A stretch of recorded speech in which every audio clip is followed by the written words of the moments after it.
Happy Mother's Day, everybody.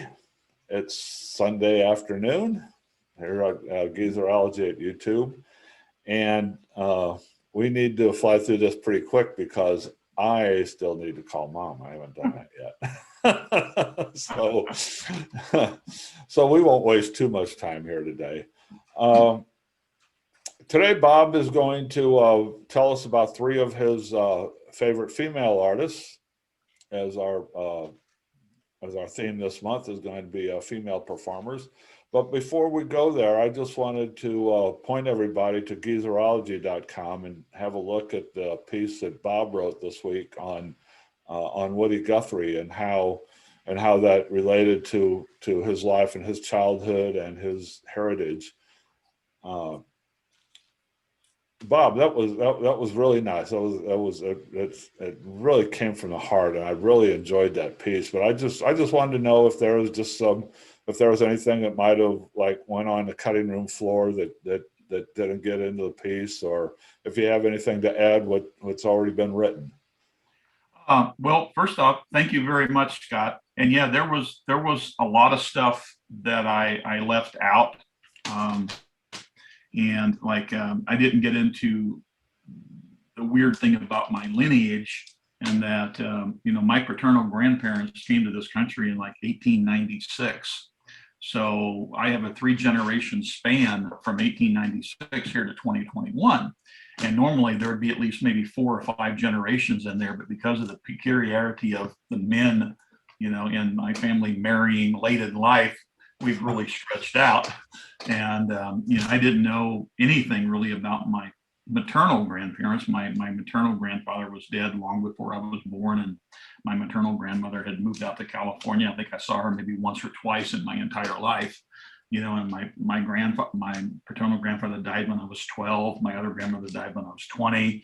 My parents, died when I was in my 30s. So I'm kind of out there, on my own as an only child. So I lost out on so much of my heritage because I never got to know my grandfather. I just knew a lot of it from stories. And, there's he and my dad both had just an incredible life, dealing with all of those tumultuous events in the country. So my big regret is I never spent more time learning about it. So yeah, there's more that I could have touched on, but I was afraid of getting way too personal and getting much longer than I should have. So, but thank you for your compliment. That was a nice piece. I would encourage you to go to Geezerology.com and look that up. It's very interesting and very heartfelt and very well written, and I appreciated that. Thank you, Scott. You're a gentleman and a scholar, and there are damn few of us left. Okay, Bob, tell us about some of your famous. I guess they're probably famous, but some of your favorite female artists from over the years. Okay, I need to do a very quick preface before we get into this. And I thought this was going to be easy, but this was really tough, winnowing this down to 3. And I started out, I wanted to really come up with women that were cutting edge or that were doing something, different out there. So I started thinking about all of the female performers, and it overwhelmed me just how many fantastic ones there are. And I have to admit to being kind of misogynistic. I lean more toward male performers, male bands and things. But I started thinking about, and I thought about Grace Slick, Debbie Harry, Patti Smith, Chrissie Hynde, Florence Welch, Janis Joplin, Amy Winehouse, Bonnie Raitt, Melissa Etheridge, who's a Lawrence, Kansas person, Nancy Wilson from Heart, Sheryl Crow, a Missouri Boot Heel girl, Stevie Nicks, Grace Potter, Susan Tedeschi, Carly Simon, Melanie, and on and on and on. And try as I might, I kept coming back to performers who are very mainstream and were very successful. And try as I might, I could not get away from them because although they're mainstream, they're incredibly freaking talented. So that's what I had to go with. So starting out, my first choice, Linda Ronstadt. She's had a 5-decade career, 10 Grammy Awards, 3 American Music Awards, 2 Academy of Country Music Awards, an Emmy, an award from the American Latino Media Arts Group. Over her career, she did 24 studio albums, did 15 compilation or greatest hits albums. She had 38 US Billboard Hot 100 singles. She has recorded with damn near everybody in existence. In fact, I read that she has appeared on 120 albums, in her career. She went across multiple genres. She did country, she did pop, did rock, new wave, Latin music. She did light opera with Gilbert and Sullivan. And then she did a series of American standard albums with the Nelson Riddle. Did all that across, 5 decades. I consider her like the female Joe Cocker. She's just got this ability to interpret songs and make them her own. In the 1970s, she ruled. She was one of the first women to sell out concerts in arenas and stadiums. At one point, she became the highest paid woman in rock. In 1978 alone, she made $12 million.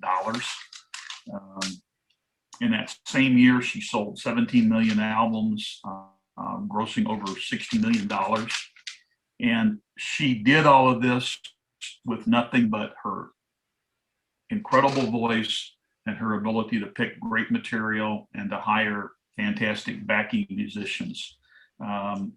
She was just on stage. She didn't need the elaborate costumes, the stage productions we have now. She did it all just with her voice. And, sadly, Linda is no longer able to sing. She's got a medical condition, form of palsy. So that voice has been stilled, but, she just had that incredible voice, and also was drop dead gorgeous, which, that's misogynistic, but I was in lust with her back in my youth. And like I say, again, she did this in an era when they didn't need, the elaborate stage props that we have today. In fact, I read her autobiography, and at one point she was saying about how the record companies didn't necessarily provide a lot of the support that you get today. And she talked about how she would go to thrift stores to shop for stuff to wear on stage. And that's how she came up with that Cub Scout uniform that she wore that set a lot of libidos on fire. But anyway, that's, like I say, she is definitely an incredibly mainstream artist, but I think she deserves credit for everything that she accomplished over those 5 decades. What's your personal story with her music? My personal story, well, like everyone else in the 70s, she was impossible not to hear. And my first introduction to her came, with her initial hit, Different Drum, when she was with the Stone Ponies. But it was, the stuff that she did, a lot of it in the 70s, like You're No Good and some of those other things. And first time I heard it, I was blown away by the voice. And then when I saw what she looked like, that certainly didn't hurt. So did you spend a lot of time listening to her albums, or? Oh yeah. In fact, I own quite a few of them. And back in the 70s, Hasten Down the Wind, Heart Like a Wheel, and several of those, were in real heavy rotation for me. And in fact, she's had I think 5 albums in a row that went like platinum or multi-platinum or something. So yeah. And I kind of after the 70s, I didn't listen to much of the stuff that she did in the 80s, but I came back to her probably about 10, 12 years ago and started listening to some of the other stuff that she did. And in the 80s, she did some rock stuff that was really pretty good, you know, and she transitioned into some of the new wave punk type stuff and did a very respectable job with it. And I haven't listened, you know, and then I've actually listened to some of the American Standard stuff that she did with Nelson Riddle Orchestra. You know, Nelson Riddle did all the arrangements for Frank Sinatra. And again, you know, her voice is so versatile that even though the American Standard stuff is not, you know, stuff that I would normally listen to, I actually had to admit that she did a great job with it. Yeah, I never listened much to her. I wasn't, as you recall, I wasn't much of a country or country rock fan back in the day. But I know I mean, she had an incredible voice. I mean, that was one of the strongest voices ever. That was a hell of a good, that was a hell of a voice. It was. She was strictly an interpreter. She did not, as far as I know, she never wrote a song. She never recorded a song that she wrote, as far as I know. I think she wrote a couple. I have to dig deeper to verify that. I just saw a documentary, a CNN Films documentary on her, like sometime during the pandemic. It was sometime within last year, and I recall that she was, you know, one of the few people who never, one of the few superstars during that era who never wrote a note of music. She may have written one or two, but she certainly wasn't known for that.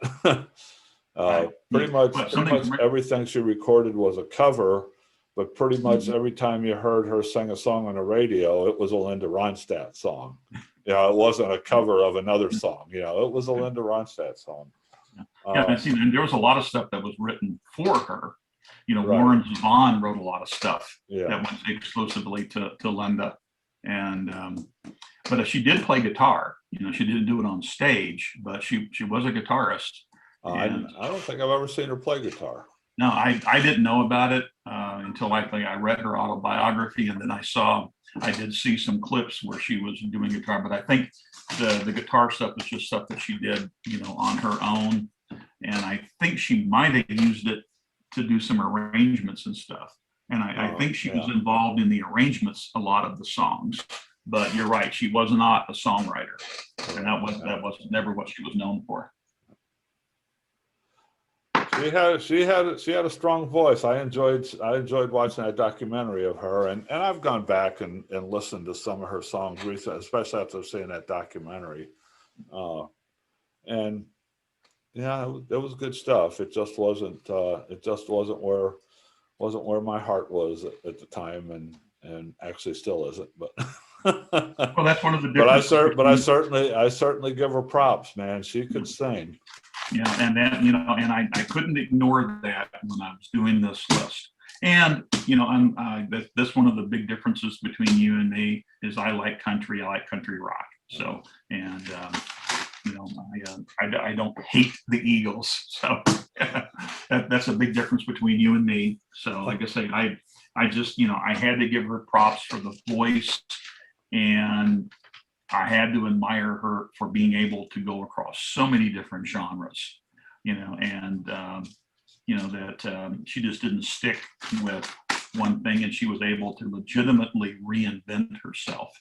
And she has a lineage of German and Mexican, and grew up bilingual. So then, you know, later on in her career, she did a series of albums where she sang in Spanish, did Mexican folk songs that actually sold very, very well. You know, so just an artist who was able to cross over a lot of different genres. Yeah, I recall from that documentary that she was actually originally from southern Arizona, maybe like south of Phoenix. Yeah.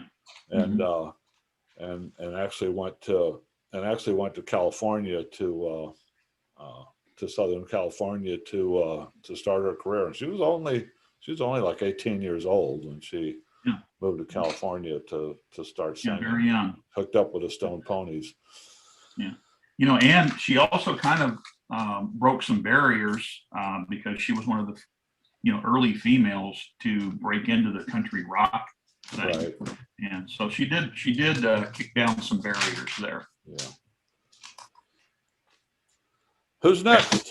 Onward and upward. Okay. Number 2 is Carole King. And Carole King has had a 5-6 decade career. She started out as a staff songwriter at that famed Brill building where she was churning out song after song. And then she later transformed herself into a solo artist. She's been hailed as one of the most successful female songwriters of the second half of the 20th century. She wrote or co-wrote 118 pop hits that were on the Billboard Hot 100. She wrote 61 hits that charted in the United Kingdom. That made her the most successful female songwriter on the UK singles charts between 1962 and 2005. She's recorded 25 solo albums. The most successful of that was 1971's Tapestry, which held the record for the most weeks at #1 by a female artist for 20 years. That album topped the US album charts for like 15 weeks in 1971, and it remained on the charts for more than 6 years. Rolling Stone put it at number 36 on their 500 greatest albums. She sold something like more than 75 million records, worldwide. Tapestry was one of my go-to albums back in the day. I just fell in love with that album, and I'll even admit, and I'm going to say this to the whole world or whatever audience we have, I sang along to "You Make Me Feel Like a Natural Woman." I love that album. I love the songs on it. They evoke just so many feelings. And some of the songs that, she wrote, she did "The Locomotion," "Up on the Roof" by the Drifters. I'm Into Something Good that was covered by Herman's Hermits. "One Fine Day," "Pleasant Valley Sunday" that was recorded by the Monkees. And then she wrote "You've Got a Friend" that became a #1 hit for James Taylor. And that was awarded Song of the Year for 1971. And she was the first woman to ever win that award. And kind of interesting, she and James Taylor were friends. And he recorded his album "Mudslide Slim" and "The Blue Horizon" concurrently with her doing Tapestry. And she performed on his recording sessions and he performed on her. And they shared musicians, including studio legends like Danny Korchman, and then Joni Mitchell appeared on both albums, and Russ Kunkel. And then in 2010, she and Taylor teamed up and went out on a worldwide tour, playing together. At one point, she announced, that she was retiring, but then she got back involved in stuff and she did some stuff in the 2018 elections and rewrote one of her songs, to serve as a boost for Democrats. So, like I say, I loved Tapestry back in the day. I can still listen to it and appreciate the songwriting and the performing. And I just think she's an incredibly talented person, not only as a performer, but obviously as a songwriter. And yeah, I know everything she wrote was tending toward pop, but there's nothing wrong with intelligent pop music. And I think that's kind of what she did. And there's nothing wrong with, from time to time, just listening to a song that makes you feel good, and so that's why I have to give props to Carole King. I just think she's an incredibly talented person. Okay. No. I know nothing about her. I remember Tapestry was a big hit. And I know she was like a Brill building writer. Did she had a partner, didn't she, for a while? And well, her original first partner was actually her husband, David Geffen. David Geffen? No, right? No, it wasn't David Geffen. I forgot. Yeah, she and her husband did a lot worked together as a team there at the Brill Building. And then when they divorced, that's when she moved out to California and reinvented herself as a performer. In fact, the song Pleasant Valley Sunday by the Monkees, that was a song that she and her husband wrote after they moved out of New York and went out to the suburbs. So they actually wrote the song about what it was like to live in the suburbs after being in the city. Gary Goffin. Goffin, that was it. Goffin, yeah. Goffin, Geffen, they're similar. Yeah. So. One fine day, Pleasant Valley Sunday, you make me feel like a natural woman. Oh, I didn't know she wrote that. Yeah, that was originally recorded by Aretha Franklin. Right. And then Carole put it on her Tapestry album and did it and performed it herself. I'm into something good. Herman's Hermits, that was her. Yes. One Fine Day by the Chiffons. So is she still around? Yes. And was doing, like I said, you know, she did some stuff back in 2018 and did that 2010 tour. And then, yeah, but not, you know, not out there on the road every day. And of course, nobody's been heard of much since pandemic. Yeah. Right. Okay. Number three. Okay. This is where I started. I knew I was going to do Linda Ronstadt just because she's one of my faves. And Carole King came up in my head real quickly. My number three, I went through choice after choice. I really thought long and hard about Grace Slick because I love Jefferson Airplane's Surrealistic Pillow album. And I think White Rabbit and Somebody to Love are just fantastic songs, especially for that psychedelic era.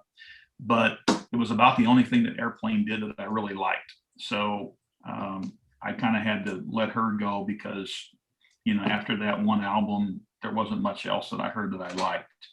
And then I thought about quite a few others. And but ultimately I circled back to another one of my mainstream choices. And this is Ann Wilson, the lead vocalist for Heart.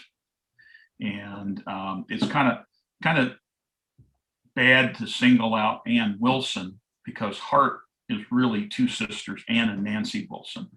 But I ultimately picked Ann Wilson because I think she is an incredible vocalist. She and her sister broke barriers. They were one of the first women to front a hard rock band and dominated that stage like any male act would do. Heart sold something like 35 million albums. They placed top 10 albums on the Billboard 200 in the 1970s, in the 80s, the 90s, and then they came back and did it again in the 2010s. Had 20 top 40 singles, 7 top 10 albums, and those 4 decades, that 4-decade span where they had top 10 albums, that is a record for a female-fronted band. You know, they started out, they were influenced by heavy metal and hard rock. I see some Zeppelin influence in there. Plus, they also had a folk background that they meshed in there. Nancy Wilson, incredible guitarist. The Gibson Manufacturing Company has ranked her as the 8th greatest female guitarist, you know, of all time. But it was Ann's vocal range that I think made that group. And if you listen to any live presentations of the band, she is so much better on stage than she was in the studio, because on stage you can see where Ann is just letting loose and she's out of that controlled studio environment. And that's when you really see the dynamic range that she has and this ability to control the pitch of her voice. And she can go from singing a gentle folk ballad and segueing into a hard rock banshee scream effortlessly. And she's got this, I think, incredible technical skill as a vocalist. Heart.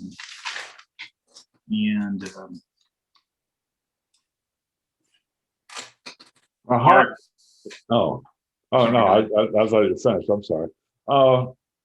Yeah, I actually looked into Heart a little bit when we were doing debut albums, because I was actually thinking about their debut album.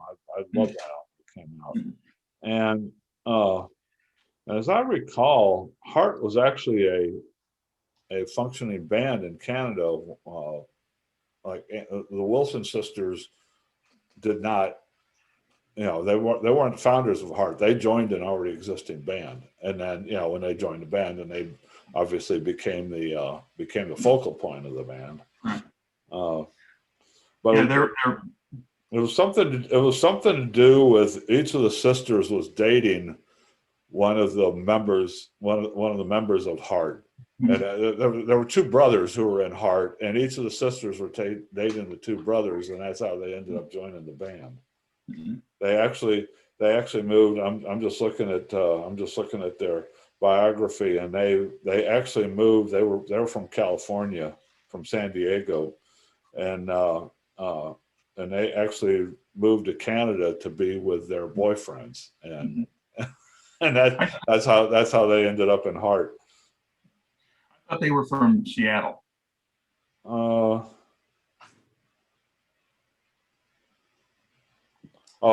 no, I'm sorry. The band was in Seattle, but then they moved to Canada. The band was in Seattle, and they were born in San Diego. The Wilson family moved to Bellevue, a suburb of Seattle, and then they moved to Canada to be with their Heart boyfriends. That's what it was. So I don't necessarily know real deep into their personal histories. Yeah. I saw them at, I think it was Hammond Center where I saw them. They did a gig at Hammond Center at what is now Missouri State University. I remember I saw them. It was a pretty good show. But that was after they had I remember that was after they had done 3 or 4 albums, and they had become pretty big stars by that point. There was something with the first album was really good, and the second album ended up getting released twice by 2 different record companies because there was a dispute over who owned the material or something, and so there was a whole contract dispute with the band for their second album, and they finally got that straightened out, and then became pretty good stars like in the late 70s, right? Yeah, I don't know what her current marital status is, but Nancy Wilson was married to Cameron Crowe from Rolling Stone. Right. And he went on to do the screenplay for Almost Famous and some other movies. And interestingly, they had a falling out because they were on tour, and the sisters had a falling out. Yeah, and it. Make sure I get this correct now. Ann's husband, I think it was Ann's husband. One of the husbands said something really nasty and actually kind of got accused of assault against the other sister's sons because they had done something with an RV or a vehicle or something. And so that caused them to fall out, and they went ahead and finished their tour, but they didn't talk to each other. They communicated with each other through third parties. So I guess they're still. That happens with sisters, It happens and then giving them credit, they were really big in the 70s. At the beginning of the 80s, like the first half of the 80s, their career really floundered, but then around 85 they did an incredible comeback album, and so they've managed to salvage their career a couple times and remain relevant. And I like Led Zeppelin. I found some Zepp influences, I think, in their music, and in fact if you go on YouTube, there's a video where they did Stairway to Heaven as a part of a Kennedy Center tribute to Led Zeppelin. And they did a fantastic cover of it. And it's, Stairway to Heaven is probably the most overplayed song in the history of rock, but they did a beautiful job with it. And Jason Bonham, son of John Bonham, did the drums on it, and Michelle and Barack Obama were in the audience, and so were the survivors of Led Zeppelin. You hear Led Zeppelin in every band. Well, they were a big influence. I know.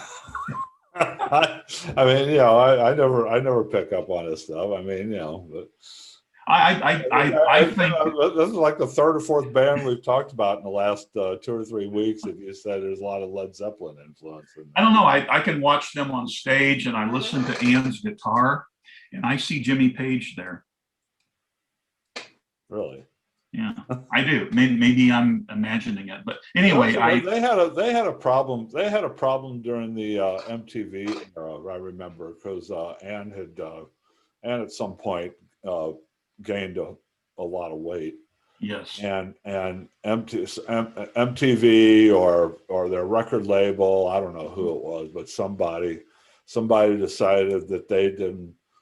That when they put out videos, they didn't want to make Ann, who was the lead singer, the centerpiece of the videos because she's gained so much weight. So they leathered and dolled Nancy up and kind of made her the centerpiece of 2 or 3 videos there in a row, and it caused this. Ann got really upset by that. I remember. Yeah, I read some interviews with her where she talked about the reaction after she gained weight.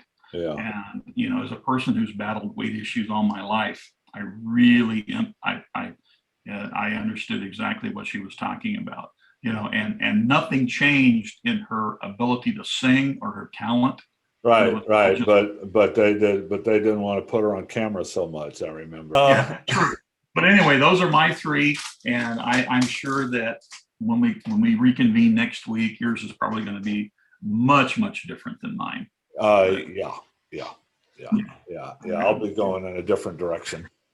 Oh, I'm sure you will. And like I said earlier, I really wanted to go that way because I was like, I want to impress the hell out of Scott here. So I was thinking about Patti Smith or things like this. But as hard as I tried, I couldn't get away from these 3 and the talent that I see there. So. Were these? We were billing this as the 3 favorite female artists. I mean, are these seriously 3 of your favorite female artists, or are these 3 female artists that you felt that you needed to give props to? No, they are amongst my favorites. Okay. I like every one of them. I really do. Okay. All right. Yep. I'll be back next week. Talk about 3 of them. I don't believe in all the names that Bob threw out there during his discussion. I didn't hear the name of any of the 3 that I'm going to be talking about. Yeah, I didn't think you would. I could probably guess at least one of them. Okay. Take a guess. Go ahead. Gina Raven. Yeah, she'll be one. That's what I figured. Yeah. Genya Raven. Yeah, she'll be one. Okay, happy Mother's Day, everybody. Say hello to your moms for us. Come visit us at Geezerology.com. Read Bob's piece on Woody Guthrie. We have a couple things coming up this week, and we will see you next Sunday. Thanks. Thanks for tuning in. Bye now.